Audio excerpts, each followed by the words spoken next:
Fala pessoal, beleza com vocês? Agora a gente vai começar a segunda semana de slides, né, de vídeos também, e vamos introduzir hoje, né, o que a gente tinha combinado sobre mecânica dos fluidos, certo?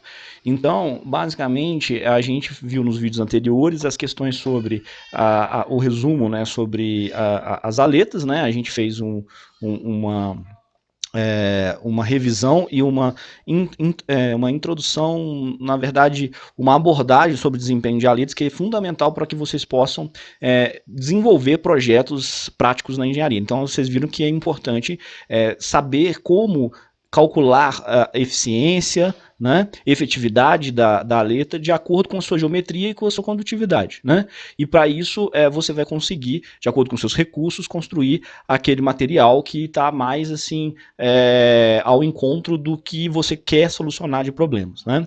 Então eu queria só lembrar vocês novamente que a gente está aqui com esse livro do Fox McDonald Pritchard de introdução à mecânica dos fluidos, a 8ª edição.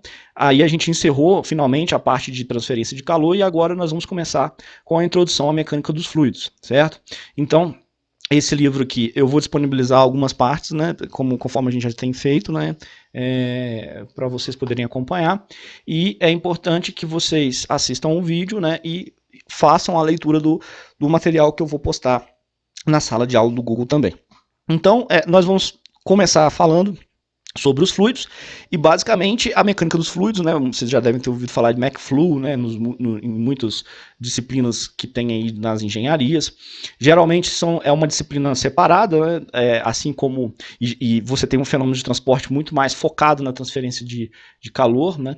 Então, mas no nosso caso aqui, a gente tem o transporte de massa, que é esse entendimento da mecânica dos fluidos, associado com o transporte de energia, que foi o que a gente viu até então, certo?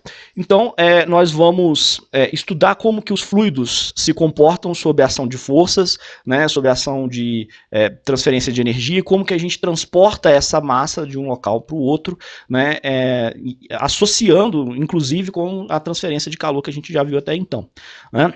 E aí nós vamos estudar duas partes, basicamente, dessa parte dos fluidos, que vai ser a fluidostática, né, que são os fluidos em repouso, e os fluidos em movimento, que é a fluidodinâmica, né, ou hidrodinâmica e hidrostática, como alguns costumam dizer também.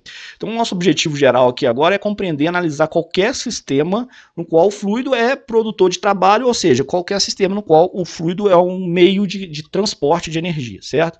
E aí a aplicação vocês veem a todo momento aí, né, máquinas de fluxo, como a gente pode observar bombas, né, bombas de água, bombas de vácuo, enfim, ventiladores também trabalham com fluidos, né? Então o próprio processo de convecção tem toda a parte do estudo da mecânica dos fluidos que a gente vai precisar de abordar aqui, né? Então compressores, turbinas utilizadas em aviões, né, aeronaves, automóveis, submarinos, sistemas de aquecimento, ventilação de residência e ventilação, por exemplo, de servidores, de hardwares, né, que vocês vão utilizar muito, enfim, tubulações, transporte de água, transporte de gás, tudo isso medicina, né, tudo isso está associado ao que nós vamos estudar daqui para frente, que vai ser a mecânica dos fluidos. Então, basicamente, qual que é a definição de um fluido, né? A definição do fluido vai ser basicamente toda matéria que se encontra aí no estado líquido e gasoso, certo? Mais de uma definição mais do ponto de vista da mecânica dos fluidos aqui, a gente pode dizer que é uma substância que se deforma continuamente sob a aplicação de uma tensão de cisalhamento. O que é uma tensão de cisalhamento? É uma tensão tangencial à superfície, certo? Uma força que você aplica tangencial à superfície. Não importando a intensidade dessa força, se eu mantenho a aplicação dessa força, se o fluido ele faz então aqui um movimento constante em relação a essa força, então eu posso dizer que ele é um fluido, né? E geralmente é isso, geralmente não, sempre vai estar na fase líquida e gasosa, certo? Então o que a gente está falando aqui é o seguinte, isso aqui, o que é essa figura aqui, ó? Veja bem, a medida, imagina que eu tenho aqui, entre duas placas aqui, uma graxa, certo? Uma graxa, só para vocês poderem entender isso com uma velocidade menor, assim, certo? E aí eu tenho, na parte de cima, uma placa, né, por exemplo, uma tampa da graxa, certo? Da lata de graxa, e eu simplesmente faço com que essa tampa escorregue sobre essa superfície superior aqui da graxa, certo? Então esse ponto que estava inicialmente aqui, certo? No instante t0, à medida que eu vou exercendo essa força de cisalhamento, essa é a força de cisalhamento, esse ponto vai se deslocando para instantes posteriores, né, então T1 e T2, para posições mais adiante. Então isso é uma característica dos fluidos, certo? Então se eu tenho uma tensão de cisalhamento, eu tenho um deslocamento dos pontos desse fluido, certo? Então a gente pode dizer o seguinte, olha só, ao ser aplicada essa força de cisalhamento, essa força F tangencial sobre um sólido, por exemplo, certo?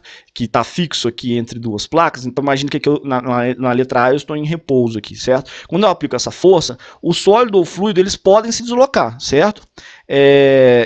Mas o que acontece é que o sólido ele se desloca inicialmente, se ele tiver uma elasticidade, ele retorna para a sua posição inicial depois da aplicação dessa força, por exemplo, ou se ele se deformar, ele fica naquela posição, mas à medida que o tempo vai passando, o sólido ele cessa, né, ele se estabiliza a sua deformação, certo?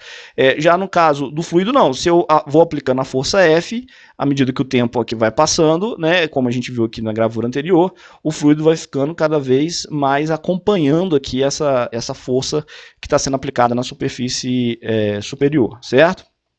Bom, então é isso, né? Na figura A e B, se eu mantenho constante aqui a força F, eu coloquei FT, que é F em função do tempo, certo? Ele vai, o sólido no caso aqui, né, ele vai se deslocar até uma posição de equilíbrio estático. Já nas figuras C e D, né, essa ação ela deforma no fluido, né, ela deforma continuamente esse fluido, ele não alcança uma posição de equilíbrio estático, certo?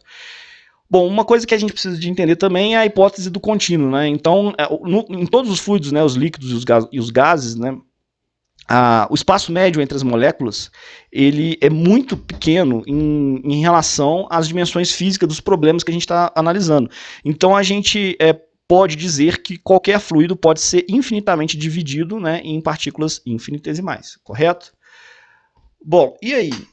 E aí, agora o que nós temos é o princípio da aderência, né? O que a gente pode observar é o seguinte: os fluidos, as partículas que estão em contato com as paredes, né, móveis, elas não possuem velocidade relativa em relação a essas paredes, elas estão sempre em repouso, certo? Então os pontos de um fluido em contato com a superfície sólida possuem a mesma velocidade desses pontos, né? Então não tem deslizamento nas fronteiras, certo? Então a gente pode dizer o seguinte, que se eu tenho, por exemplo, aqui esse camarada aqui com essa parede superior aqui embaixo eu tenho fluido. Então imagina que aqui eu tenho a direção X, isso aqui tudo é fluido, certo? É água, por exemplo, e aqui eu tenho uma tampa, aqui é o meu recipiente que segura essa água.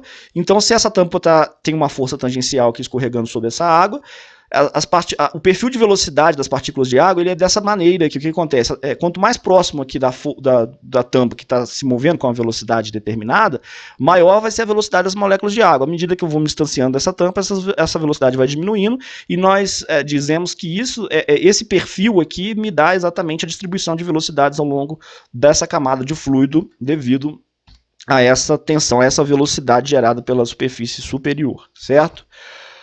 Bom, então a gente já definiu aqui o que é um fluido, nós vamos dar uma olhada agora nos métodos de análise. Então basicamente a gente vai trabalhar com um sistema sendo uma quantidade de massa fixa e identificável. Então imagina que, por exemplo, eu tenho um pistão, certo? Esse pistão aqui eu tenho o meu cilindro e o meu fluido é esse gás aqui. Então a fronteira do sistema aqui vai ser esse azulzinho, certo? Então o meu sistema é que está no azulzinho. Todo o restante é o exterior, tá? É isso que a gente vai estar trabalhando aqui como sistema. Mas esse sistema também, ele pode ter um volume de controle, mas que entra e sai massa desse volume, tá vendo? Então entra na posição 1, e sai nas posições 3 e 2. Mas o volume que eu estou controlando na minha análise é apenas englobado aqui por essa superfície de controle azul, tá certo? Bom, então a gente vai falar que as fronteiras do sistema separam ele do ambiente, não há transferência de massa através das mesmas se esse sistema for fechado, certo? Calor e trabalho vão poder passar pelas fronteiras, mas se o sistema for aberto, como é esse caso aqui, não, aí eu posso passar a massa também, não tem problema, certo? Bom, o volume de controle, portanto, né, é esse volume através do qual o fluido vai escoar, né? E a fronteira geométrica é a chamada superfície de controle, como a gente já tem falado aqui desde o início dessa parte, beleza? Falando rapidamente sobre dimensões e unidades aqui, nós podemos dizer o seguinte, né, que a força no sistema internacional é o Newton, que é quilograma metro por segundo quadrado, ou uma Dina no sistema CGS, né, que é 1 grama por centímetro por segundo quadrado, e a massa que também pode ser dada no sistema inglês como slug, que é 1 libra-força por centímetro quadrado por pé, né? Então aqui é mais para poder dar um parâmetro assim, de massa, de unidades que a gente pode utilizar, mas lembrando sempre que a gente vai tentar trabalhar com derivadas do sistema internacional de unidades, né? Então que é quilograma para massa, metro para comprimento, segundo para tempo e Kelvin para temperatura, ampere para corrente elétrica, quantidade de matéria mol, intensidade luminosa candela, tá certo?